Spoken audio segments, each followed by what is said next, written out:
like you're talking about Jameis, like it could have been out of necessity when they're grabbing, crab legs and things like that. Like they're stealing because college athletes at that point, or not at that point, still now until this whole NIL kicks in, but they're not getting paid, right?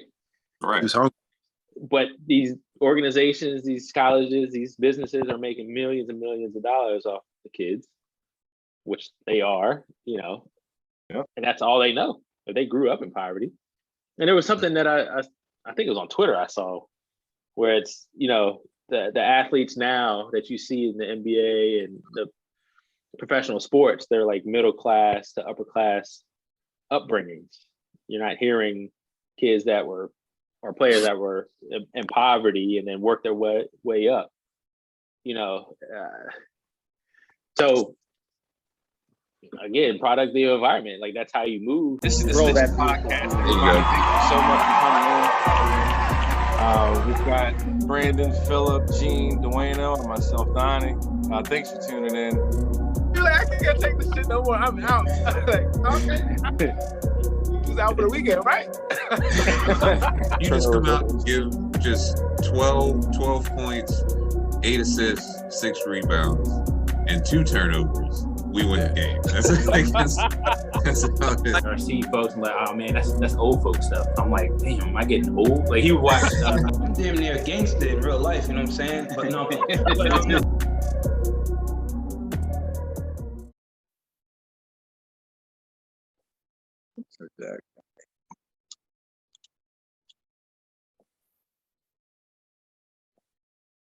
Oh, Ali Wong. Oh, yeah. There's just a ton of stuff that's getting shuffled in and shuffled out on Netflix right now. I don't know. I was just in the mood for it today. How was yesterday? Yesterday was cool. It was Aunt Dolores' mom and I and Dad and the kids came up at like 8 or something. So like the whole day it was just hanging out with them and Mom and Aunt Dolores just cutting up on each other. It was freaking hilarious. They were just going back and forth the whole time. And then I don't know what it was. I don't know if there was some inside joke or something. They were messing with Dad hard too. But it was cool because everybody was just like taking digs and just cracking up. Nobody seemed to be getting any feelings or anything. It was really, really cool. We got Kings in the corner. I got to post that. I almost forgot. I was victorious finally.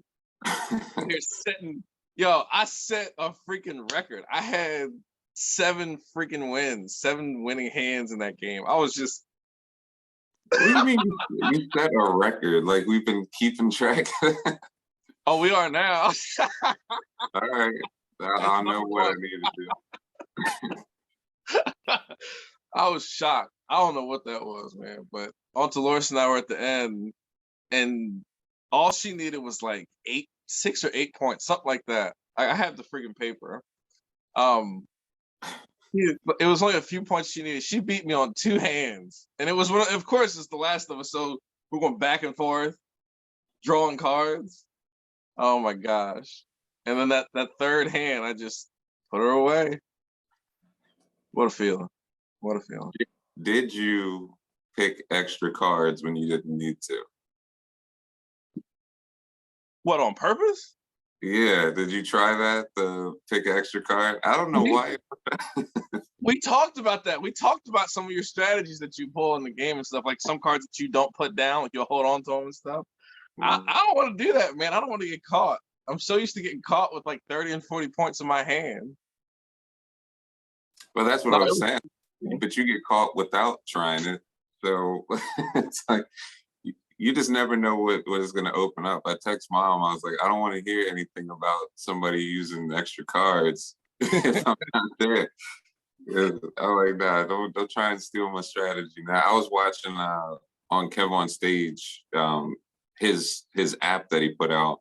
They did Black people learning how to play spades. And he was teaching us like Tony Picker and Patrick Cloud and stuff on there. I was like, it's such a dope setup that they just have a studio now. Like, it's crazy because Doughboy's he's posting all the old Righteous and Ratchet stuff since they had their split.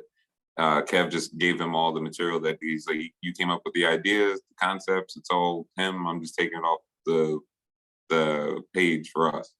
So he started posting the old ones, and it's crazy to see where they came from to where they are now, and following them along on that journey and stuff. But it's sad to see because Doughboy and him were so close. Like in a perfect world, they able to get back together. But that's a personal thing that they haven't really put out there in the open or anything like that. But so what is he doing now that he's not with that group? Honestly, he's bounced around. Like it's one of those things. Like I followed him because I was also like on my own road to sobriety, and he was like at the time, like he would say like I'm 300 days sober or 500 days sober or whatever it is, and it was cool. And him even posting these videos of the throwback him, so you can tell that's when he was at his peak. Like that's when he seemed happy, he seemed motivated. It seemed like a different person because I've been following along for the last couple of years. And then you see him after the split, he's at his own like apartment, and it's kind of like ragtag with the pictures crooked in the background. He's wearing headphones, even though we can see that it's not plugged in, like just trying to figure it out. Like I'm gonna bet on myself, I'm gonna do this. Then he gets with his boy CT Clayton, and that was going well. They had a podcast. I was watching it every week. They're doing a good job, and then all of a sudden it stops, and they went quiet for a couple of weeks. And CT's still putting stuff out, but they'll talk about their riffs and stuff on there, and they've been close friends for years. So I don't know what actually happened. He's got a bunch of people around him that don't like throw him under the bus. They're not gonna put it out there. They're trying to help him out, but it feels like he's still got those like self-sabotage type of a path that is like every few months, and you're cheering for him. You want him to do well, but yeah, I don't know, because Kev is like at that point now that he's got a stage. Like not even to say like Kev on stage, but he's really got a true platform now. Now it's like you can't really have those kind of mistakes. Like I don't know if he's going to show up to the shoot that we have and stuff like that, or how he's going to show up to it. He's got too much on the line now, working with Will Smith and stuff. Like, nah, he ain't doing that anymore. What's up, Brandon? What up, Brandon? What's up, guys? Oh man, what's the? Are you watching the All-Star game, Brandon? Of course. Yeah. Don was saying he was watching some. So when you were talking about the stand-up you were watching, Don, were any of those in like your top stand-up of all time? Kev Hart? Oh no, not even. It was the most recent Kevin Hart one from like 2 years ago. It was all right. It was the one that's in his house. Yeah. So you can call it whatever you want to call it. You can call it trash. It's okay. No, it wasn't trash. It still had its moments, but it's not. I mean, he seemed tired. Yeah. Like he seemed like he didn't have the same energy that he normally did, but it was still pretty good. Yeah. Don't get me wrong. Look, Kevin Hart's a very funny guy, but you know what? Would Kevin Hart be shit without his family? All of his jokes are about his family. All his puns are about his family. And I get it. It's what made him famous. Like, don't get me wrong. I think his family is hilarious, but Kevin Hart as a regular person, I don't know if he's funny. Like, Eddie, I mean, I think his funniest stand-up was before he had that big family though. Like when he was just standing next to the stool on the stage. I don't even remember what that one was called. Yes, that was hilarious. But you know what though? He was still talking about his family. You know what I'm saying? Like there was a lot of family jokes in there. I don't know. I remember him talking about being too small to be like at the gym in the locker room with Jesus. Like I don't really. As soon as he started, once he got too rich, it wasn't as fun. Like when he was on stand up, like when he was like Laughpalooza and stuff like that. Very funny, very funny. It was like he was trying to get his foot in the doorway. But now I just feel like he's too much of a household name. You know what I'm saying? And there's nothing wrong with it. It's kind of like when I watch a movie that he's in, the role is tailored for him. Oh yeah, not acting. He's being himself. You know what I'm saying? So it's like, I don't know. He's just not. To your point though, I feel like most movies that have a comedian in there, they're leaning on that comedian to do a whole lot of ad libbing. I feel like most of the time, like especially if you watch the outtakes, they're trying a lot of stuff during the filming, which seems freaking expensive to me. But yeah, that seems to be what they do with most comedians. But if I you can explain that it's too. like you look at movies like Life, okay? You had two comedians. You had Martin Lawrence and you had Eddie Murphy. There wasn't no Eddie Murphy. Like when you were watching the movie, you weren't like, oh, that's classic Eddie. You weren't like, that's classic Martin. No, they played the role of two guys who were in jail who had funny moments. You know what I'm saying? But it wasn't like I'm sorry, when I watch a Kevin Hart movie, it's like I'm like, what story is Kevin telling? It's just I can understand that. Yeah. I don't know. I still remember his name. Martin Lawrence, when they were Claude and the other cat's name, like they had those moments where they were pissed off. Like, I don't want to be here. Like, this is bullshit. Yeah, I remember. Yeah. That's a different situation. Mm-hmm. Yeah. I mean, even in like the Bad Boys series, Martin has been more of an actor than I agree with you. Like Kev reminded me of like when Lil Wayne was at his peak and he was on every song, constantly on the radio, everywhere. And then it was just like, it was like you get burnout. Like now I don't even have a chance to like miss you. Like Kendrick hasn't put anything out in feels like years, and then he put something out overnight and it's gonna go crazy. And there's a lot, and the baby puts out 4 albums in the same year. It's like, right. It's just different. No, you're right. Mm-hmm.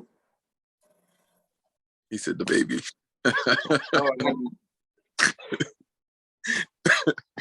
And then the other one I watched was Cat Williams, his first Netflix special, whatever. Yeah, that's wild, man. That almost made me upset. What's up, Dwayne? What's up? That one made me sad, man, because it was like that was his young, energetic self. You knew he was messing around with some stuff. I mean, the dude was sweating like as soon as he walked on stage. Like he was busted out sweating. But it was like you could see how sharp he was and how like again how much energy he had. And then to see like any of the interviews and stuff he's done in the past couple of years or anything else where people catch him in the street trying to talk to him and stuff, it's just the dude's falling apart. Now, is that to you? Is that a downfall on age or is that a downfall on society? Because it kind of because a lot of these guys when they come into the scene, it's like they're young, they're vibrant, they're naive, and then 10 years from now, it's just like, yo, what happened to you? Like you had so much drive and ambition, and like look at you now. Living life in the fast lane, man. You can't tell me these guys. I mean, they're, when they tour. Like some of them legit have a show every night. They're on a bus, they're on a plane or whatever, and they just go place to place. Like, how do you get up for that every day? No, I agree. You're not eating, you're not sleeping, all that kind of stuff. But you can't tell me they just stop partying in the midst of it all because they want to be professional. Like they're trying to enjoy that moment too. I don't know how you do it. Yeah. I don't know how you do multiple tours in your mid-20s, your 30s or whatever and survive all that and still look good and still have health and energy and all that kind of stuff. I don't know, man. No, it's definitely crazy. I know if we try to go out in the state that I live in now, man, I'll probably start blacking out at like 10:30, 11 o'clock at this point. I can't handle it anymore. And then tomorrow, I know I'm going to be punished for it. Like, I'm going to feel like crap the next day. I ain't walking out off and just drinking coffee all day, that's for sure. Yeah. What I miss, man? What's up, fellas? What's going on? What's good, baby? You got it. Just getting back from this a UFC fight with Michigan, Wisconsin. I haven't even seen it. Oh, you didn't see those highlights yet? Nah, I haven't seen it. We've been chilling all day. I don't even know what we've been watching, but I haven't seen any sports all day. I gotta get caught up. Finley, it's bedtime. Oh man, that's what Howard, right? Juwan Howard, yeah. It was the two coaches got into it. So look, do you think there's gonna be you think there's gonna be some repercussions on this? Like, as in they're gonna get suspended? I think it's going to happen to a degree. I don't think he's going to get fired. Absolutely. He's gonna get reprimanded, but until the audio comes out, who knows what was said. But apparently they were pressing. They were up 15 with under a minute left or something like that.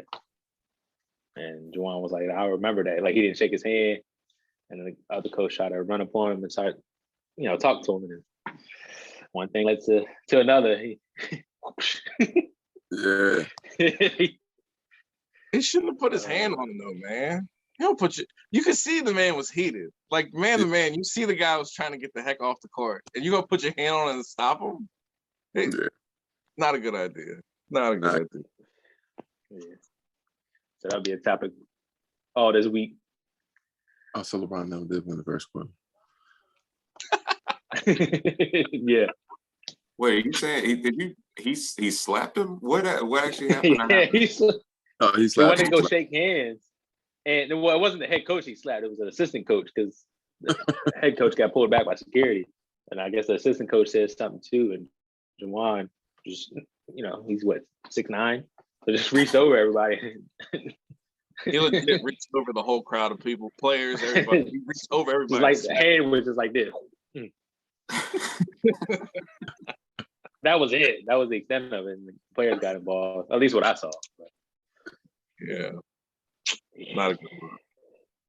And all the comments that I saw on like social media and stuff were like, you're supposed to be leading man and blah, blah, blah. It's like, here we go. Yeah, I know. Yeah. Pretty soon they'll be saying that this is why we don't have black coaches. It's always going to come down to something like that. And it always does, man. Like, it always does, man. Like, shucks. But I mean, I feel like old boy got what he asked for, man. Like, he should let Juwan walk off, man. He should just let Juwan walk off, man. Yeah. Speaking of those racial issues, I know you guys saw Brian Flores got hired. Yeah. Who you get hired for? Pittsburgh Steelers. They hired him for like a type of assistant. You know what? No, look. First off, him getting hired by Pittsburgh Steelers, that don't mean shit to me. You know why? Because they fired a black guy to hire another black guy. That's the most bullshit. Huh? Oh, he's assistant? Yeah. That's even worse. Exactly. You know what I'm saying? That's even worse. If I remember correctly, I think the guy that he replaced moved up because someone else got another job somewhere else, I think is what happened. I don't think anybody got fired for him to get that job. So that's even worse, man. So is their head coach still the same? Tomlin. Yeah. Okay. So Tomlin still got his seat. But now instead of Flores getting a head job like he should have, now he's an assistant of an assistant. Yeah, no, he's the linebackers coach. He's an assistant coach. Yeah, that sounds about right. Linebackers and I forget what the other part of the title was. But think about that, okay? He went from being the head coach of 3 different possible landing spots to being a linebacker assistant coach, or is he a linebacker head coach? He's a linebackers coach, but assistant coach is his title. Okay. Mm-hmm. Yeah. See, to me, that sounds like some BS bullshit. That's like you being in line to be a president and then you become a senator. You know what I'm saying? But that happens all the time with coaches, though, man. Like they know they got to rebuild their if you're coming off of a losing tenure with a team, you got to rebuild your image and stuff all over again. Show them that you still got it. I'm surprised you got hired at all. You talking about Miami, where they won like 7 of the last 9 games? Yeah, I think he had a winning record overall. Yeah, like dude, they had a good season. Like, I hate injuries. He sued the league. Okay, see, now that's the answer I was looking for. He sued the league. Yeah. And that's what I'm getting at. That's why he's an assistant of an assistant, like, because he sued the league. He went from having 4 interviews from head coaches to suing the league to being lucky to be in the NFL. But no, I mean, if you think about it, though, why did he sue the league? Right? If he had got a position, then he wouldn't have taken it that route, right? You don't know. Like, I feel like, so listen, look. When he sued, he was still in the running for Texans. You know what I'm saying? If anything, he might have known at that point too. Yeah. I think that's why, because he found out from Bill Belichick that they already had their guy. I feel like when he got them texts from from Belichick, he had a strike within 24 hours. He couldn't wait to see if he got a job or not, because if he did, then everybody would say, oh, he's only suing because he didn't get the job. So he had a 24-hour window where it was like, I'm going with it or I'm not. Mm-hmm. We both know is he's already admitted that there was stuff that happened 2 years ago, and he didn't blow the whistle then. He waited until he got fired to blow the whistle. Yeah. Which I don't really like particularly. But at the end of the day, like, he still kind of fell on his own sword by even bringing it up at all, because he knew what it meant, that he would probably not be hired. You think he should have just not said anything and just learned from Kaepernick?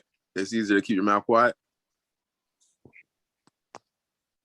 Me personally, no. I applaud the man for doing what he had to do. He understood the potential outcome of not ever being a head coach. Yeah. In the NFL, there's 32 positions. So for him to reach out and bring it to the light that it's in, I applaud him for that. It takes a certain individual, because take it personally. If you going into work, are you going to snitch on somebody else? Are you going to tell on your president of the company or CEO that this, that, and the other thing is going on, and risk your job and risk not being hired ever again? But then look how it's unfolding. Now he's still in the league while this is still going on. Who has the upper hand right now? Because let him get fired. What's going to happen? Oh, this happened because of this. It's not to say he's untouchable right now, but that's going to be a tough spot for anybody to say, hey, it's time to go. It's not working out unless the linebackers drop every interception, period, miss every single tackle. Like, there's nothing that you can pinpoint on his production. I mean, if anybody goes now, it's going to be Tomlin, right? Yeah. And I don't think he's going anywhere. So kudos to Tomlin. I'm sure he had some say in that too. But we'll see. We'll see. And then now, I mean, just think about the conversation that's been had over the last couple of years. With everything going on. Now you have yesterday the HBCU Classic to highlight HBCU players to get an opportunity to go to the combine, to get shine that they normally wouldn't get, right? So I think things like this needed to happen, and we'll see the outcome. It's going to be 5-10 years from now before we see any, I think, real change. But I think it's a step in the right direction. And somebody has to make a sacrifice. I think just throughout history, somebody's made a sacrifice for a pivotal change in human history, not just our history. Yeah. So, I mean, that's what, like, throughout this whole process, we talked about it a couple weeks ago when he initially said it. I was like, I still feel like he's going to get another job. And by the way he carried himself through this entire thing, it's like, if you go against what he's saying, at this point, it's like, what are you truly trying to say? Because it's like, it's right in your face. We've got all the evidence. We truly don't even have all of the evidence that's already on the table with, like, the whatever they call the Washington football team, whatever they call them. Like, the Commanders, get it right. But still, like, and out, no offense to your team or anything, but it's like the fact that we're not able to get more information on what those emails were even talking about, like, it just kind of got swept under the rug after a couple of weeks. We're like, we're just gonna hold out until people stop thinking about it. But the reality is, what else would that have shown some light on? Like, I just have no idea what else was being hidden by that. And now it strengthens it. But at the same time, it's like I said a couple of weeks ago, whoever hires him is letting you know this is an ironclad organization. We don't care about what's going on. There's nothing that's going to come out. We're going to hire him because he's a solid coach. And in his head, would you rather take the Texans head coaching job or the linebacking coaching job for the Steelers? Because I would go to the Steelers in a heartbeat. I wouldn't take any position within the Texans whatsoever. Like, they're trying to hire you. Because of that whole, I mean, they had their whole thing, a year and a half ago, 2 years, whatever it was, right? With their owner. Right now, they're still having issues with Deshaun Watson. You know what I'm saying? Mm-hmm. Well, that too, but if you're going up the chain, you talk about the owner, referring to his players and things like that. So, yeah. My only thing with it was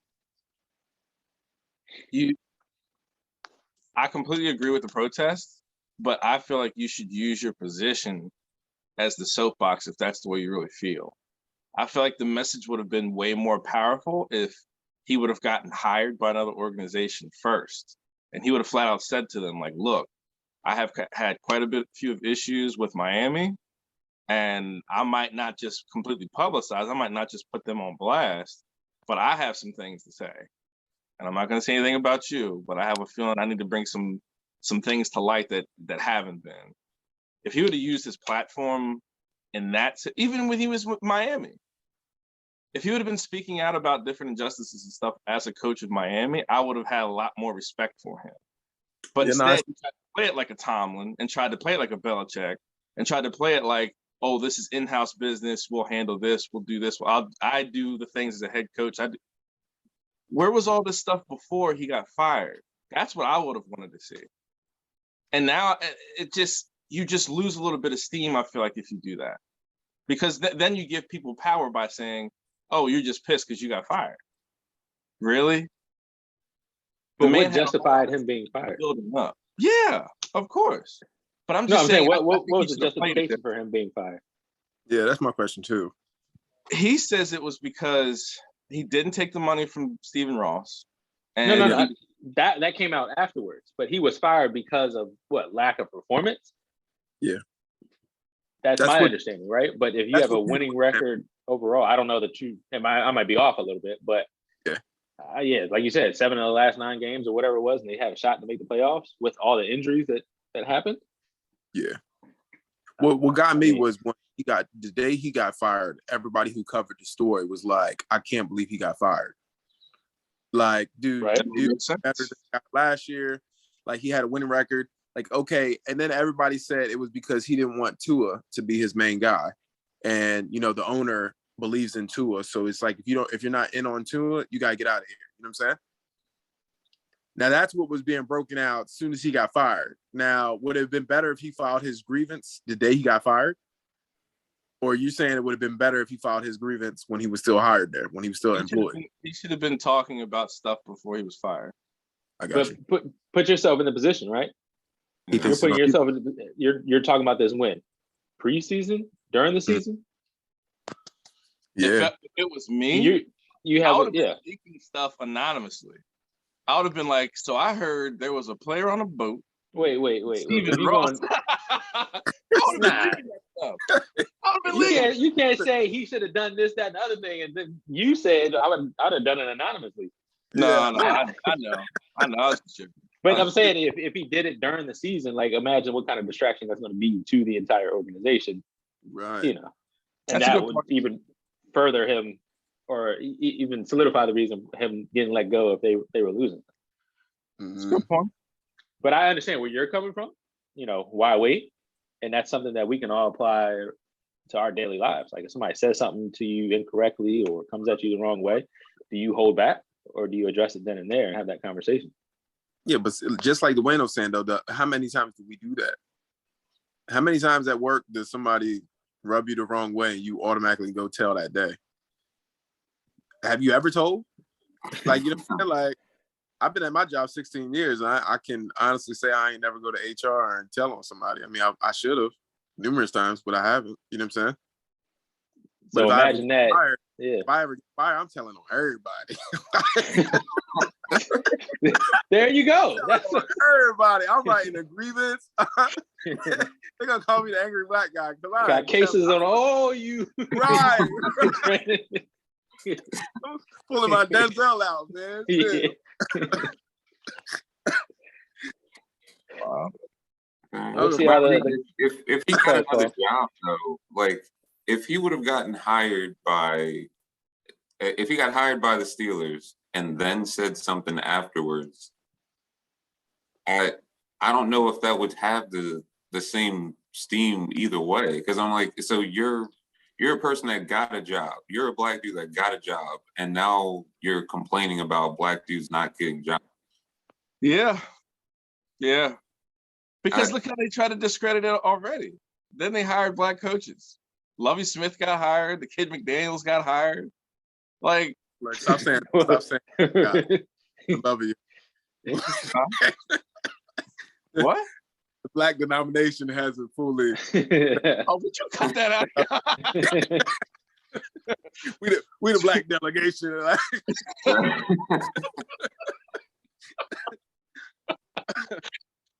Oh my God. Wait, who knows if those dudes even got a job? If Brian Flores would have waited till he got a job, those coaching positions could have gotten filled. And then he says something, and all right, the last team available, they get a black coach.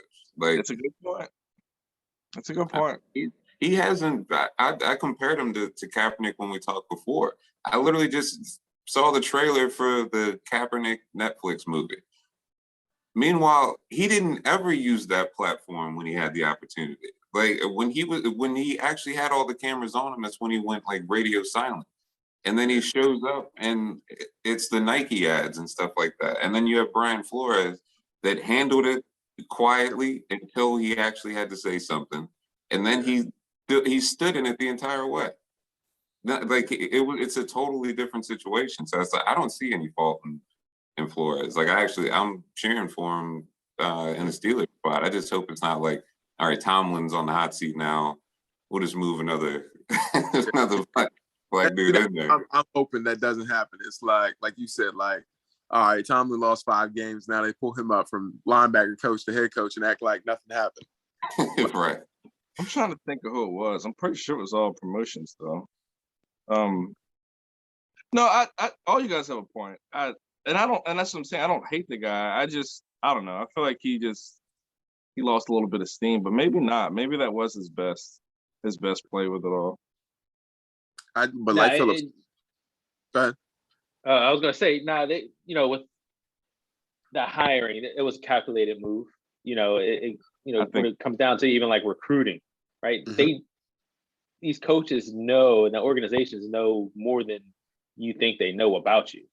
They're talking to your grandmother's sons, uncles, cousins, elementary school teachers.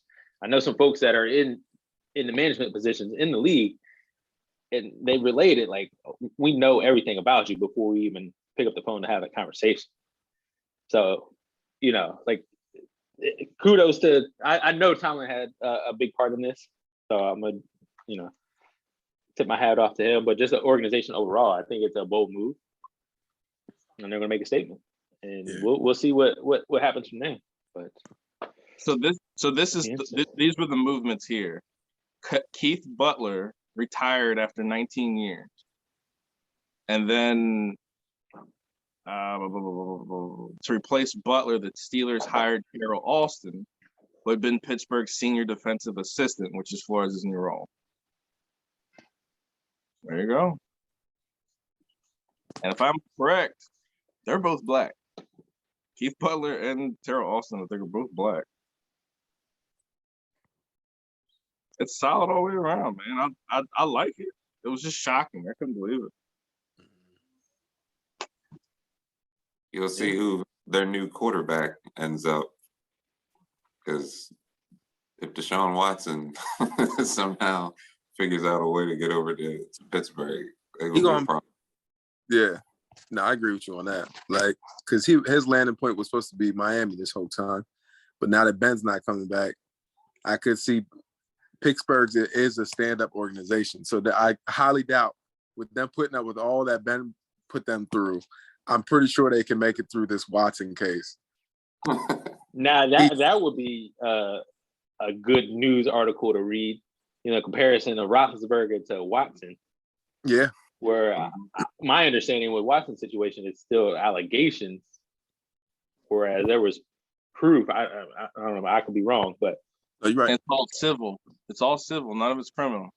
You're right. But imagine they bring in him in, and then they bring that up as a topic of conversation. That would be interesting. I haven't seen one article written like that yet, though. That's a good point, Dwayne. Not Yeah. one article have I seen like that. Nobody's bringing up Ben Roethlisberger's stuff. But you know what? You're not gonna see it unless we talk about it. So let's talk about it. It's like, we got to make our own press out here. Like, Oh gosh. I'm telling you, man. They'll tell you the thing about being famous. The number one thing about being famous is controlling the media. That's all it is. Is if you can control the media, you can control your success. You know what I'm saying? That's all the NFL does is control the media. Like literally, you'll hear about somebody driving drunk, doing 750 miles an hour and killing 6 people, and they go to trial, and that's the end of it. Have you heard anything else about that guy from the Raiders? Nope.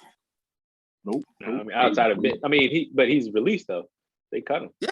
Oh yeah, you heard So that. Yeah, as soon as he got released, you haven't heard anything since. But if he's no longer an employee, right? I mean, I guess I get what you're saying with Floyd. So at that time, he wasn't an employee, but right, you know. I mean, same thing happened with Stxhes Everett. You know, he was in a crash, killed his girlfriend, and he's still on the team as my understanding right now. But I haven't heard too much about that. Yeah, I mean, you pick and choose, or the media picks and chooses what they want to discuss. But like I said, man, if you can control the media, man, you're a golden boy, man. You know, the only time they really get out, or that like, in the whole case of the Deshaun Watson series is if they can't control the media, Deshaun would have been gone. It wouldn't have been none of this. Let's just put him on the back burner. Like, even they don't even really talk that much about him. Like, it was when it first started, there wasn't a channel you could have turned it on that wasn't talking about him. And now it's just like, he's like a high school player. You hear about him here and there, but not really, you know? It should be a bigger story. I mean, they're paying the man like $10 million to not play. To not play. Guilty. I can see if they say he was guilty and was like, look, you know, your contract is guaranteed. First off, his contract's not even guaranteed, so they still paying him. Like, if it is guaranteed. That's what gets me, is him getting paid not to play at all. Meanwhile, Kaepernick couldn't even get a second job. Yeah, it's definitely a business, but you know, in as we discover more about his situation, the thing that gets me is that, you know, and this could be something in terms of the product of your environment, right? Where Watson repeatedly put himself in a situation that could have led to these allegations or these stories, what have you, right? You know, like what you know, in terms of his upbringing, like what would have restricted him or refrained him from putting himself in a situation where, you know, if the media said this, like, nah, that's way out of his character, you know. But if he's being flashy, this and the other thing, you look at LeBron in the spotlight since he was 15 years old. Yeah, there's this one-off, so he was in somebody's DMs and stuff like that. But Savannah was like, nah, we're gonna cut that right now. If you were, tell me we good. But you know, and he, you know, it's generational player, but there's a lot of players that we don't hear anything about because of the upbringing. And that was one thing with that bothers me with Jared Allen's. Y'all hear about that? His outfit. No. What is it? That he wore it to the All-Star to the celebrity night. Or was it celebrity night? I think it was celebrity night. Where they were saying it was like a Gap hoodie and some jeans and had like Vans on or something like that. And people were clowning him because he had a basic outfit on for All-Star weekend. Yeah. And his response was like, what do y'all want me to do? Why wear $5,000 chains around my neck? I'm like, why is that even a conversation, right? Like, Right, yeah. I'd rather take the paycheck over, you know, wearing the paycheck on my neck. But I don't know. But what I was going to say with Watson is, you know, there's things that lead up to those moments, right? And not just his situation, but our situation too. Like, what if something triggers you? You know, if somebody rubs you the wrong way at work, what in your past is like telling you, all right, Brandon, I gotta chill. I can't swing on my man. I can't do this, that, and the other thing because I was brought up with respect. Right. You know, things like that. It's who's looking at you, who's looking up to you, you know, and what you're representing. Because not only is it going to affect you, say you lose your job or we lose our jobs, but it's going to affect our families too, and it's a snowball effect from there. But no, I think it has a big how we're raised has a big part of how we obviously deal with different situations. Oh, you're right. Yeah. But the sad part is, like, no matter how good you're raised, when somebody is trying to get something from you, or somebody's trying to get their 15 seconds of fame, it don't matter how great you are. You know what I'm saying? Like think about, let's just dive in on Deshaun Watson just for a second, right? This guy was groomed from the time he was a child to be a professional. You know what I'm saying? He didn't just wake up one day and he was in the NFL. It's a process. You know what I'm saying? Like, at every stage, you got to prove that you're worthy. You know what I'm saying? Mm-hmm. High school, college, and then in the pros, he was proving it. Now, granted, whatever he was doing in these DMs or meeting these women, most of them were repeat clients. Like, he was going to get a massage once or twice, not just once. He was doing this like 2-3 times. Like, everybody who's made these allegations, it's on numerous times. To me, right there, I'm automatically throwing your case out, because why didn't you just not take the second meeting? You know what I'm saying? Like, it's kind of like when somebody's like, oh, he keeps calling me and harassing me. It's like, why are you picking the phone up? And I'm not trying to say, the victim is the problem, but if you're willingly leaving the door open, can't we put some of the blame on you? That's why I was. But then it goes back to point out the whole civil versus the whole civil versus criminal. Right. If one person would have said, I was beaten, I was raped, they stole from me, something, we should be listening more to this. Why hasn't there been a court case yet? Why is all this just backdoor, like? Because it's about money. They want money. That's what it all boils down to. I'm saying. The optics are horrible. I'm hoping it's not just negotiating going on. I'm hoping they're actually gathering evidence for there to actually be a court case, so both sides get heard. Because right now, like, the women just look bad. Yeah. Well, from what I understand, Deshaun don't want to pay nothing. Deshaun's like, look, I want my day in court because I know I didn't do anything wrong. Like, they just want to check. But it seems like for the women, they're all hiring the same lawyer because they all want to get a payment. You know what I'm saying? Like, doesn't look good. No, it doesn't look good at all. But at the same token, it's like Deshaun can't get back these last 2 years of his career, no matter what happens, whether it's an honest, like, mistake, or whether it's, I mean, what can you do when somebody cries wolf on you? That's any situation. Like, when somebody makes you lose your job or anything, and then your job comes back and they're like, okay, man, we were wrong. He's already been defaced in the public's eye. There's always going to be an asterisk saying that he's a rapist or whatever people think of him. You know what I'm saying? There's always going to be that asterisk. But either way, like, do you DM, I don't know, like a barber the first time? Do you DM like your dentist or your doctor the first time? It doesn't look good on him either. I'm not saying he's in the clear out of the gate, because but come on, man. We don't DM our dentists or our doctors because we don't got money like that. But I'm pretty sure if I was a rich athlete, I would probably DM my doctor straight up and be like, look, I need your I'm just keeping it real. Like, I'm just saying, like, because you got so much money, what do I need somebody else to hit you up for? I'm going straight to the source. You know what I'm saying?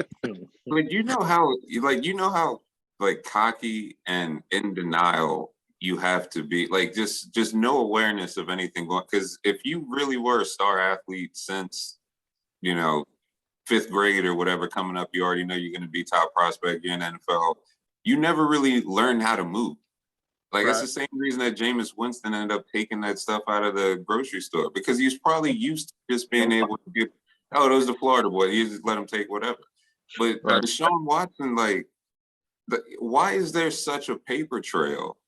If you're in that position, it feels like you don't hear a lot of, like you don't hear allegations about, like, J. Cole and Drake and, like, the big name. The only Drake thing you heard was he had a baby. At some point, you're gonna find out dude had a baby. That's awesome.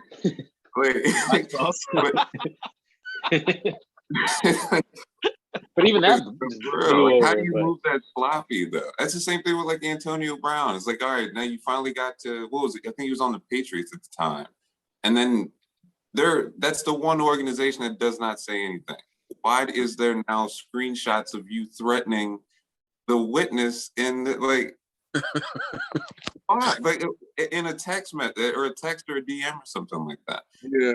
It's just, they're weirdos to me. Like I feel like they haven't really experienced human life the same way that most people do, because you should never, if you're at that point, you never had millions of dollars in your pocket. Why are you moving that sloppy? Like what happened in your upbringing? What environment did you come up in with that was cool? That would just fly. Yeah. But sometimes, like you're talking about Jameis, like it could have been out of necessity when they're grabbing, crab legs and things like that. Like they're stealing because college athletes at that point, or not at that point, still now until this whole NIL kicks in, but they're not getting paid, right? Right. But these organizations, these colleges, these businesses are making millions and millions of dollars off the kids, which they are, Yep. and that's all they know. They grew up in poverty.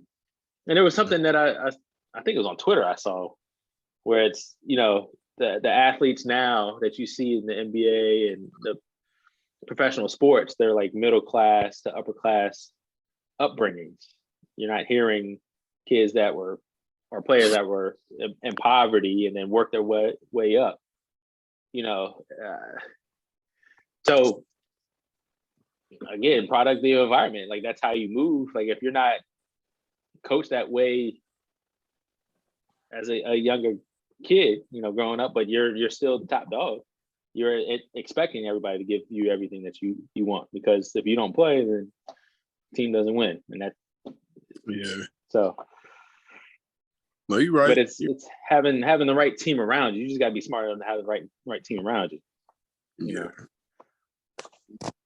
Yeah, but I think. Go ahead. I think like what you're saying, like that those days of having the, your Terrell Owens, your Allen Iverson, like those guys where they grew up in the poverty, where it was like Michael Vick, where they went from nothing to something. That's over, because now it's like as soon as somebody sees you have a gift in elementary school, they're moving you to the good. Move you and your family. Did you guys watch King Richard? Nah, not yet. The Williams sisters. I'm telling y'all, sit down and watch it. Like I'm telling you, it's amazing. Will Smith does. I'm serious. As soon as Will Smith starts acting, you no longer see Will Smith. Like you see King Richard. Like, and that's the kind of movie you want to watch. Like literally, like it literally made me wish I had two daughters that were back to back where I could make them start playing tennis. Because like the dude willed to stardom, like emotionally, physically, mentally. Like the dude was, you couldn't ask for a better father. Like I don't know what else he did, because only the video shows just specifically about sports, but the dude had a plan, and I'm telling you, dude stuck to it, man. Stuck to it. Like, but y'all gotta watch it, man. Literally A++ movie, man. Yeah. We've talked about this before, though, like the whole poverty versus now kids are bred for sports or whatever, because there's so many programs and stuff for it. How many camps are there around nowadays for anything from learning chess to programming to, anything you can think of? You can drop your kid off and get there for a few hours out of every day. Fall ball this and everything else. Like it's just all year round for everything. There's just no excuse for middle class or lower class families to not have access anymore. Whereas now, the impoverished families are on the outside looking in. They're still out there, but the scouts and stuff don't need to go running through the metro areas and stuff anymore. They can go to the camps and scout. They can go to the AAU groups and stuff and scout. They're not going to the city parks and stuff anymore, for sure. There's no need. Yeah. Yeah.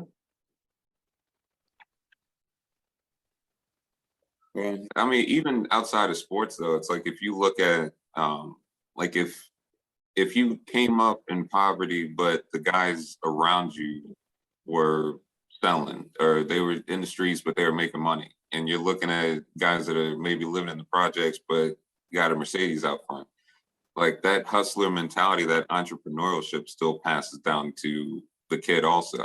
and it's gonna affect them in a different way because like as in J. Cole's song, like it hit home what he was saying. Like he didn't come up around a bunch of hustlers; he came up around users. So that hustler's mentality wasn't in him, you know. And you think about like there's some kids that will make millions of dollars by 20, 22 years old because all they knew was hustle.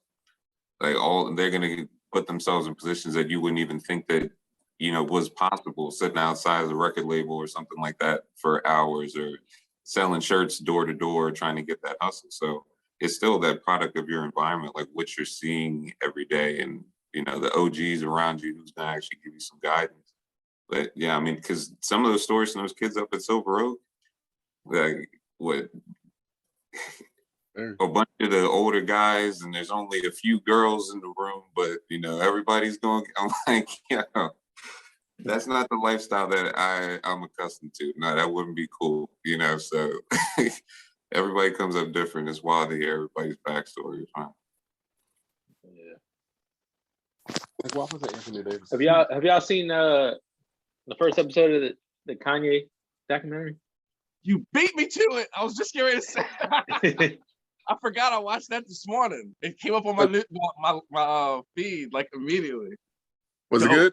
It was dope. Yeah, but it's a like a mini movie, so it's like in 3 parts. But the first episode, just the sheer determination that he had to be a rapper, not just a producer.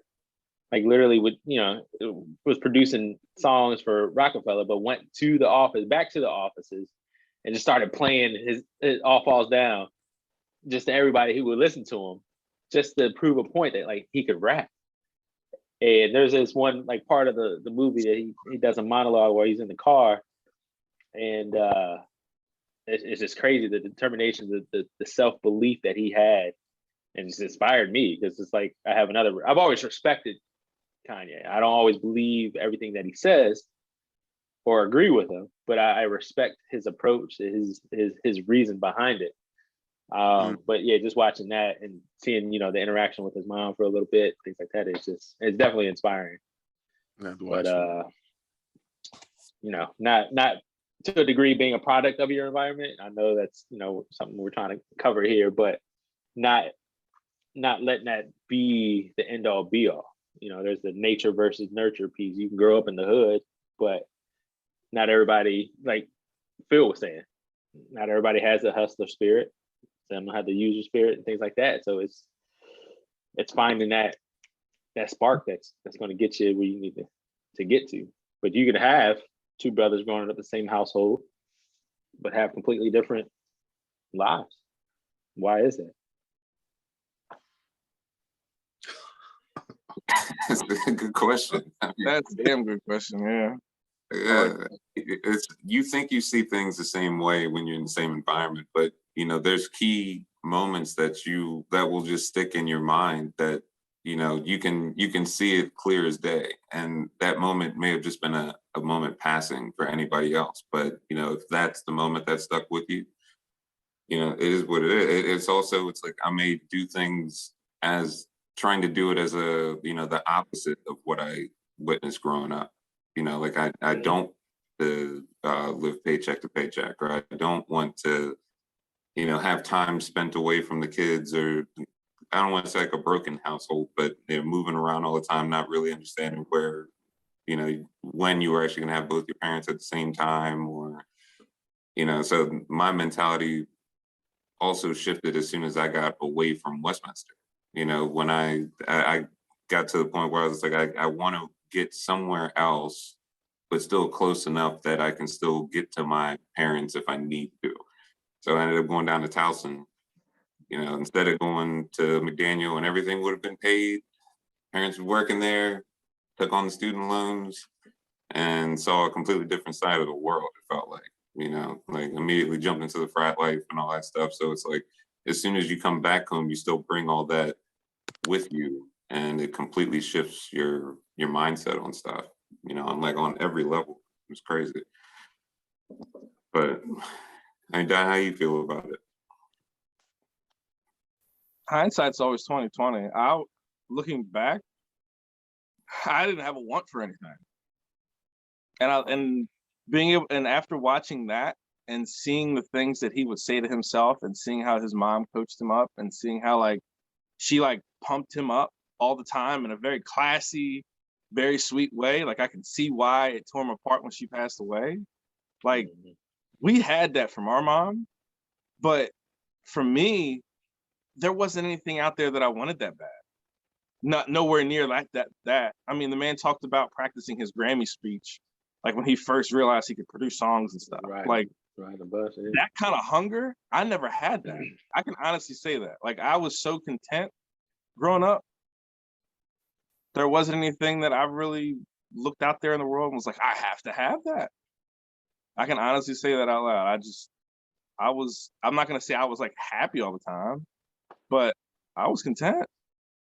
And I didn't look at the world like it was just some big playground or something that I just had to go and experience every part of it. I was very content with where I was in the world and everything else. Yeah. So Phil, let me ask you this.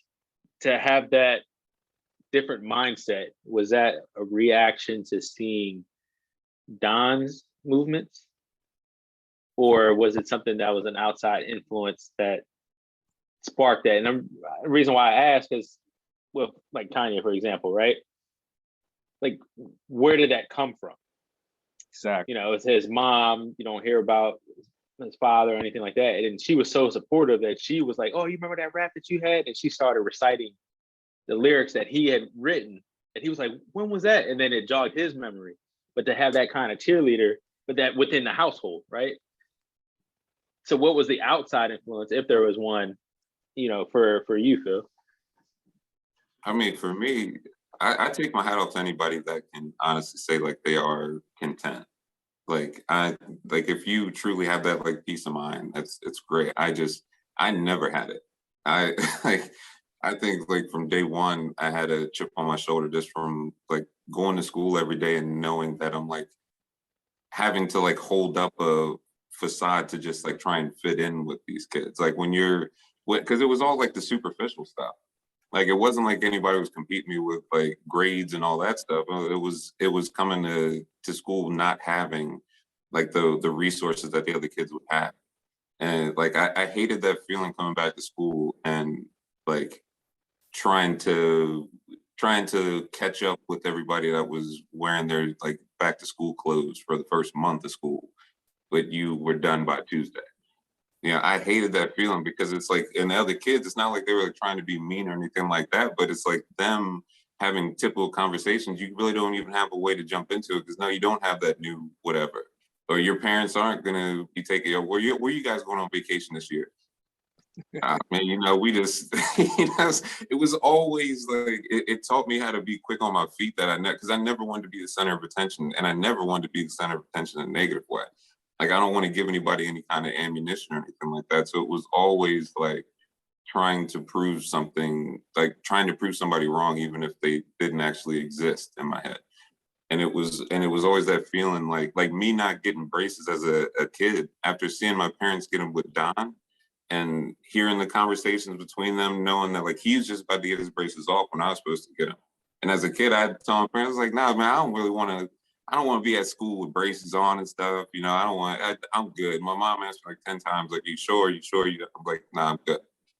And yeah, I would have loved to not had that conversation self-conscious throughout school and stuff like that. But even at that time, it was just like you make more like, you see the world differently, like more like adult decisions and stuff at an early age. So I'm just like, at some point, I'll get my teeth fixed if I make money to do it, or I'm just going to keep rocking with anyway, or whatever.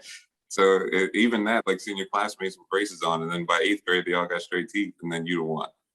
You know what I'm saying? So it was always something I was always striving for. I was never really content or anything. And then once I started winning stuff, or I got first place, I wanted to see how far I could take it, you know. And but yeah, Don going to community college and then going to school locally, I still wanted to see what else was out there. Like I did want to see, you know, I wanted to get a little away from home just to spread my wings a little bit and see what it was like to not have to answer to them when I come home. And you know, I got a little taste of it and just it went off. Like, It was college. College probably shifted me just as much as my upbringing did. So Don, let me ask you this: where do you feel like that source of content was from?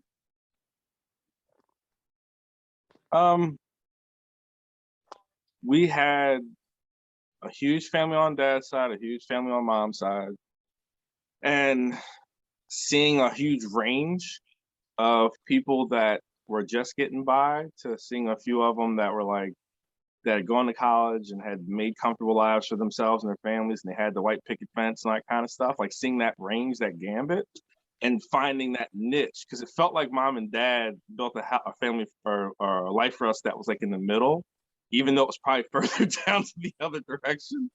I'm like, I could do that.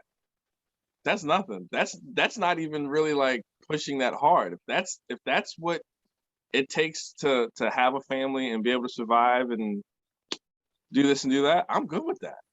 I don't need much more than that. And I was like, I like the way that sounds. I want to have 2 or 3 kids and be able to have a little house in Westminster, somewhere relatively rural, and I dig that. It sounds good to me. I didn't never wanted to have a big house or live in a high rise somewhere, live in a really busy city or something like that. That was never for me. And it wasn't like I was copying mom and dad. I was just like, that fits. It suits me. I think that would work. Are you content now?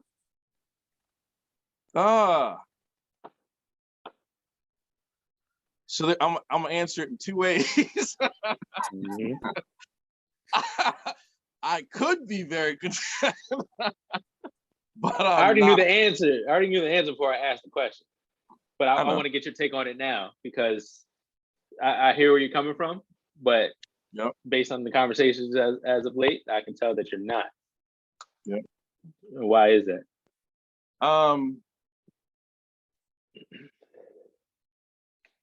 That worldly experience is hard to come by. As a young person, as an adult, it comes by real easy. So I feel like if I would have just gone away to school and taken some more of those lumps and stuff like that and figured out a lot more things on my own, I probably would have been better off for it. I would have had a lot more horror stories probably, or things that had gone wrong, and probably plenty of things that went right. But I feel like that experience is really valuable. And to shy away from it or think that it's not necessary, I have a different view of it now than I did back then, for sure. Most definitely. Mm-hmm. That would have been helpful.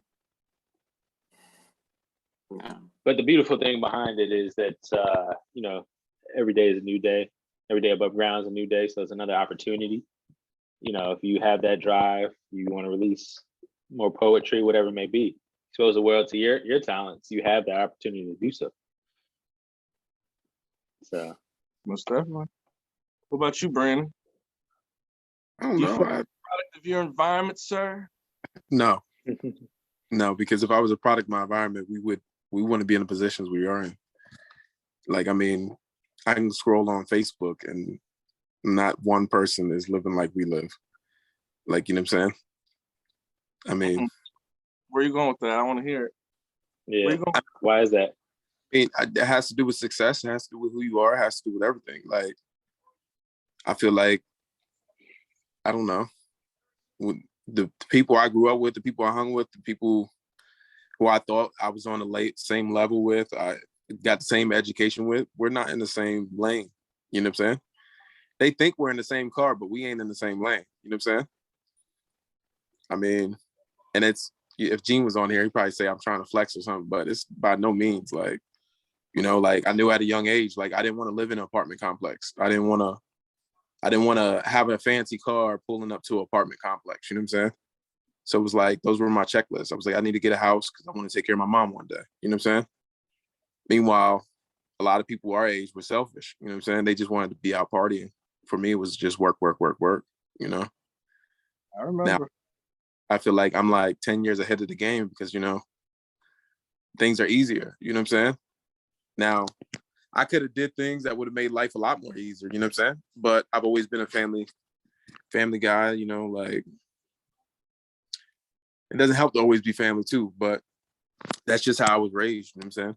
Always put family first. So, but if I was a product, if I was a product of where we came up, I just feel like things would be different. I probably would be still in Westminster. I'd probably still be on Pool Road. You know what I'm saying? In an apartment complex. You know what I'm saying? So what's the trigger for you versus, if everybody else is, as you're saying, you came up with, had the same education, grew up with? The trigger was I wanted more. You know what I'm saying? But what sparked that? Like where did that come from? Seeing the generation before me, like Donnie said, we had a big family, so I got to see who made it. Like, like growing up, man, I idolized my uncles, like all of them. Shit, just on our mom's side, we had 6 uncles, so it was like you had 6 different personalities. You had one guy who didn't amount to nothing. You had one guy who was something. You had some. And look, you can pick and choose who I'm talking about, like. But you can go through everybody. Everybody had different stories. You know what I'm saying? So it was like I picked one, and I was like, I want to be better than he was. So I mean, you know how it is, Donnie. You laugh. I wasn't specifically saying anybody didn't amount to anything. Everybody achieved what they were capable of achieving. Let me put it like that. Don't look like that. That was no better. That was no better. Damn. Oh God. Oh man. Oh boy. Dueno, save this conversation. Recording is in progress. Yes. Y'all check off on the way. If they had better capabilities, they should have used it. It's that simple. So it was one. It's been that guy growing up. Like, yeah, I had an older brother, so I watched what he did. If he made a mistake, you better believe I didn't. So if he got pulled over on a suspended license, it never happened for me. You see what I'm saying? Because it was like, what's the point in watching somebody fail if you're going to do the same thing? They gave you the key. They gave you the notebook. So either you read it and you take notes from it, or you're going to just fail like everybody else. And I feel like where we came up, where we grew up, that's what everybody did. Everybody would watch somebody do something and then go right out and do it themselves. The same exact way. It was no personality in it. It was no genuine, like, it wasn't like, oh, I want to be different. It was like, nope, I want to be just like the guy who failed before me. And that was the ceiling, For me, that just pushed me harder to be like, I don't want to be like y'all. Like, by the time I'm 30, I need to have a house. I need to have kids. I need to have this. And I checked all those things off. And my life isn't perfect at all. Like, if I could do things over, like Donnie said, if I could go back and change little things, or if I could have got rid of my ego sooner, because ego is what kills men. Like, it definitely killed me. If I could have got rid of my ego 5 years ago, I wouldn't be in a predicament, It's just, but at the same token is I'm happy my life has played out the way it has. Because if I didn't, I wouldn't be with the person I'm with. You know what I'm saying? I want to be in the right. I can't regret it all, man. So it's like, the things I've learned in life is put me in the right position. Like, cause I'm happy with who I got now in my life, who's in my corner. And it's a blessing. Like, so I can't knock on anything that got me here. You know what I'm saying? Great stuff. Yeah. What happened to Gene? Was Gene supposed He ain't even show up, man. Kanye ain't even. I was so excited when I saw that documentary this morning. Y'all was like, Gene is freaking out right now. It's called Genius. I know, right? It was perfect. Yeah. Perfect. I bet you didn't even watch it. You think you watched it? No. Because he didn't show up. We gotta light some fire under him and motivate him to watch it. Man. Dueno, it's your turn, man. What's up? You think you're a product of your environment? Am I a product of my environment? I definitely have to say yes.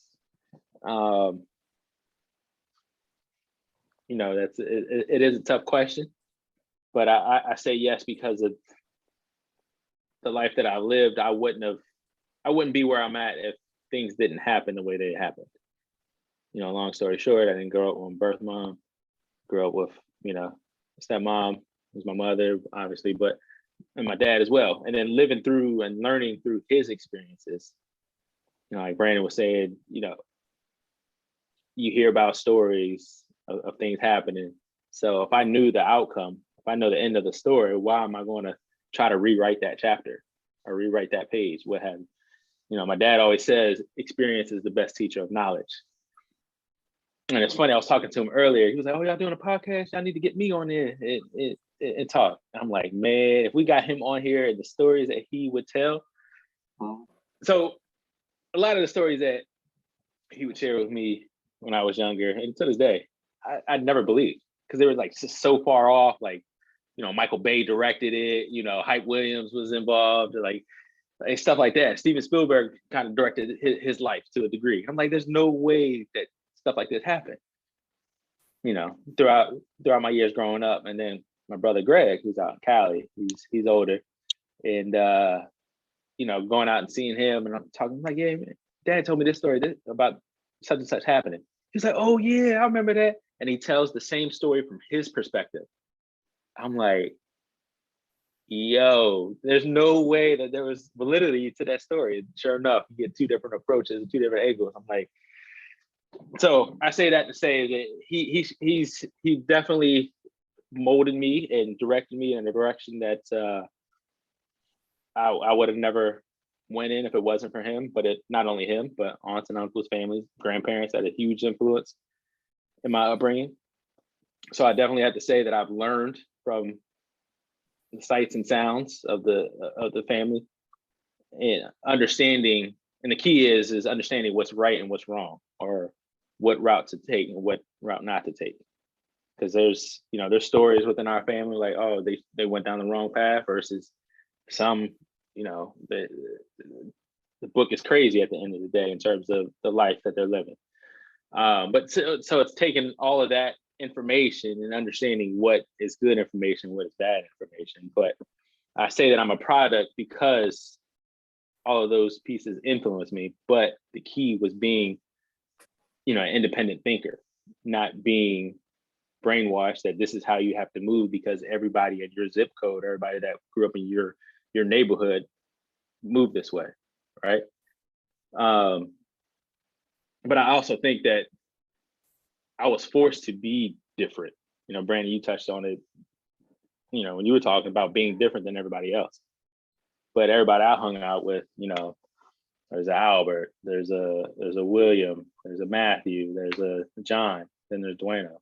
Like I already had to be different from day one, all the way through, from elementary school all the way through high school, college, and through the professional life as well.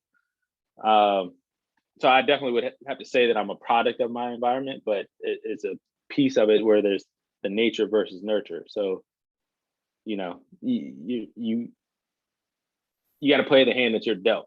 Like you can't see the cards before you get them, but it's how you move. But it's also the influences from those around you that nurture you, and how you take that. Because everybody could, you know, share the good and the bad, but it's whether or not you're going to follow through and listen to them.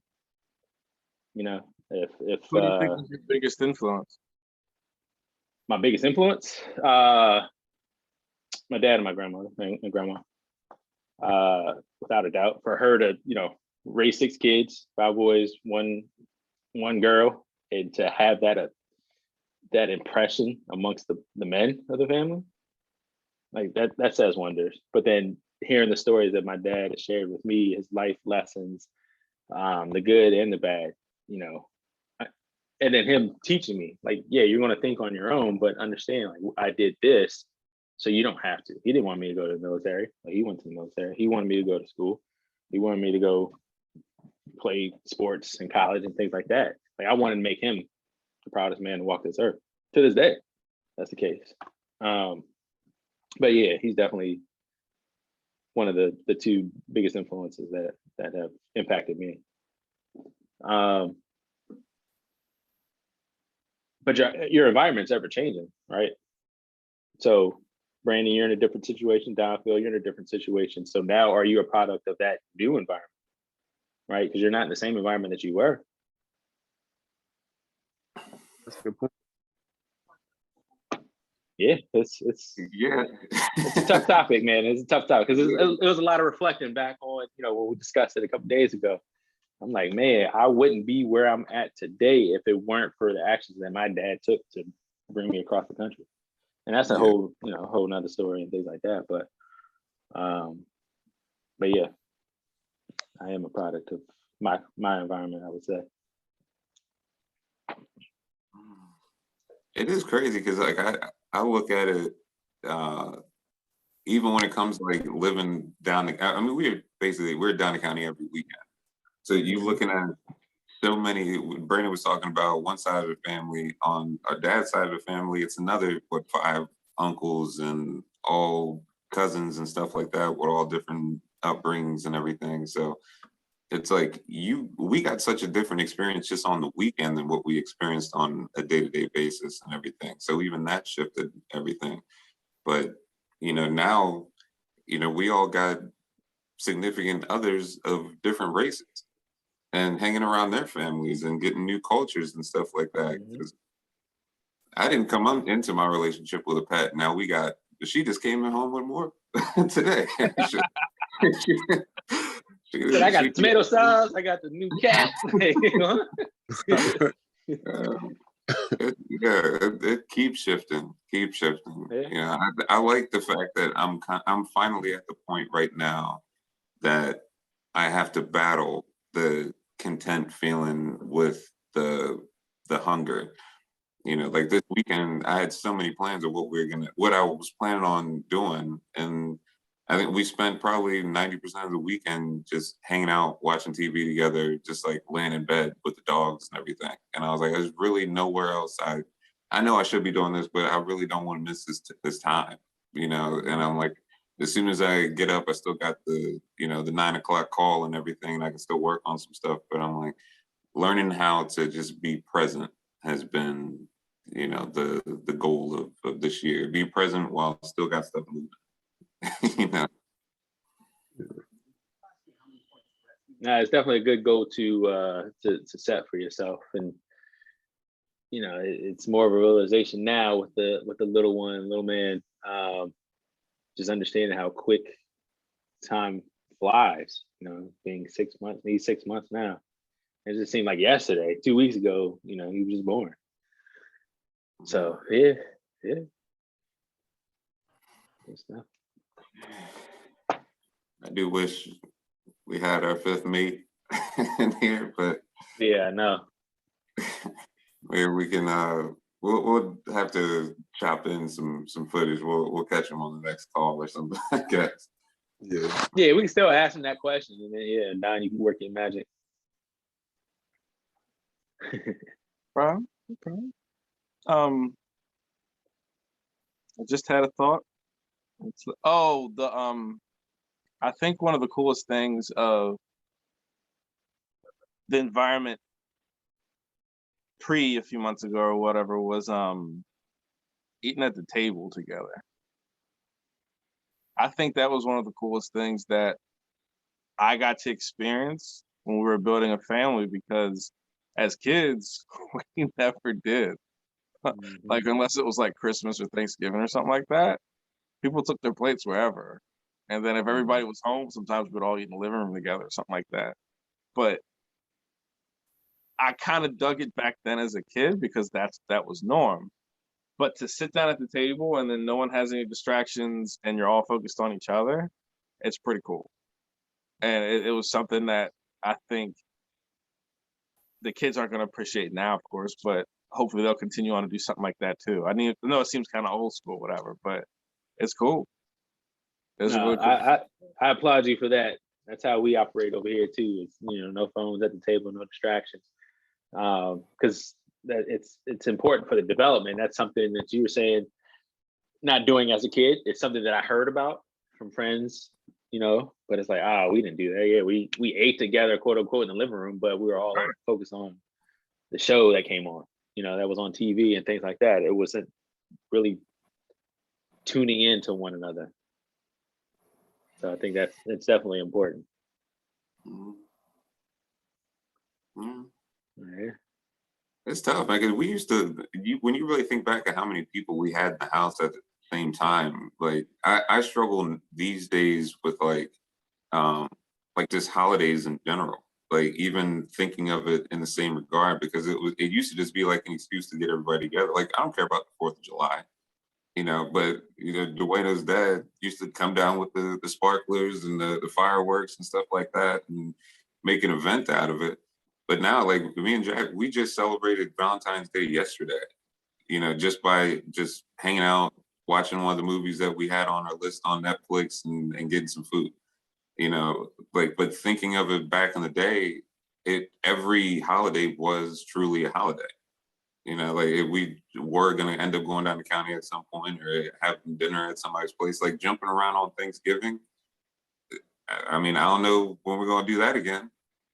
Like when you actually got to get it to go plate and go and hit another spot, whatever. Now it's just like everybody's to themselves, that family, and maybe a couple friends.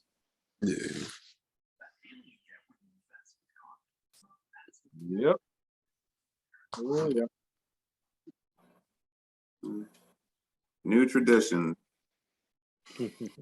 Things are changing. Yeah. You'll be out for at least like 2 years because you got a baby coming, man. I know. At least 2 years. Especially if this pandemic's still around, man. Like, and nobody should. I don't know. You know what I'm saying? It seems like it's going to end by, well, at least By summer. here in DC, March 1st, and some areas February 28th. It seems It'll like all it. be gone. I hate to say it. Look, this is my prediction, man. I think this summer, right before summer, like spring, is gonna go crazy. Things are gonna go back to normal. But I think come July, by the 4th of July, they're gonna be recommending everybody stay home, not do shit. And then we're gonna be back in lockdown by the end of August. And gas gonna be $7 a gallon. That'll be really what does it. Yeah, that'll kill everything.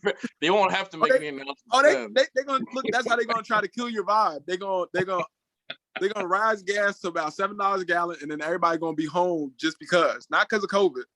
They're just gonna be home because they can't afford a gallon of gas. They were like, you should have been doing that in the beginning of the pandemic to keep everybody home. Heck yeah. See everybody riding them scooters. Right. It's gonna be 18 people in the car talking about gotta wear your mask.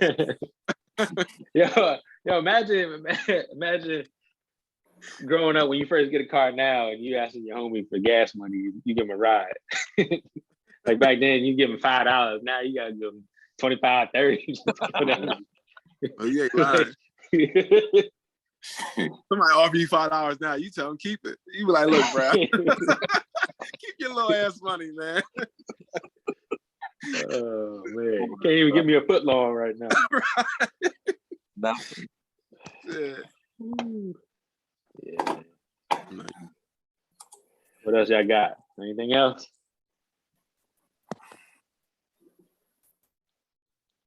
Nah, man. Bueller?